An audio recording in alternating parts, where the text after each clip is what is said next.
ato more, martohu se knaqesh. Kjo është një perë shqiptare që duhet me u shëndru në vepër arti. Unë jam Marta dhe ky është mendimi jam. Je rehat me veten, me punën e me angazhimet e tua, veç kur thirr tez jam Viber. E ako na janë tre. Ky presion kosovar bëhet verës halo më interesant, dokos sikur çdo lule që po çelin, çashtu çelin edhe mendimet e farefisit. Puna e martesës është çështje e jemja personale. Gjihe dikon, i ke bo kaq vjet halo s'ke qit sa ndrit. Sa me bo me deka? Me dhe me ku martu këto, është me qit diçka ndrit. Amo njeri, për si drite ma mirë mos edhe as heq. Rrit djalin tel, i vjen me kesh na i sen, kni nana.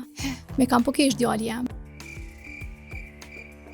Se me bo me full me dikana na i sen, dhezën motorat e kërkimit, jo diçka ka, bile dhe po del natën ma shpesh.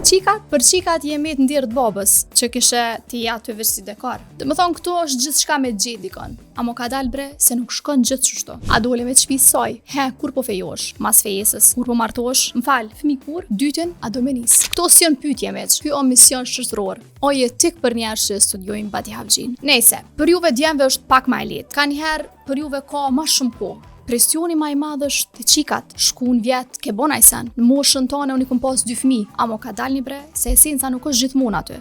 Donë se është një gjë shumë e rëndësishme, jo gjithçka duhet pasohet aty. Kjo gjasëm pak është edhe punë fati, jo krejt është në dorë tezës. Do me thonë edhe kur nuk ndodh martesa, ti prap vazhdo e duje jetën tane. Se asnjëherë, as fejesa, as martesa për gratë se për burrat kosovar nuk ka qenë matës i suksesit. Deri herën tjetër, dije që qetësia shpirtërore nuk vjen prej fejesës, vjen prej mos hapjes vajbrit tezës.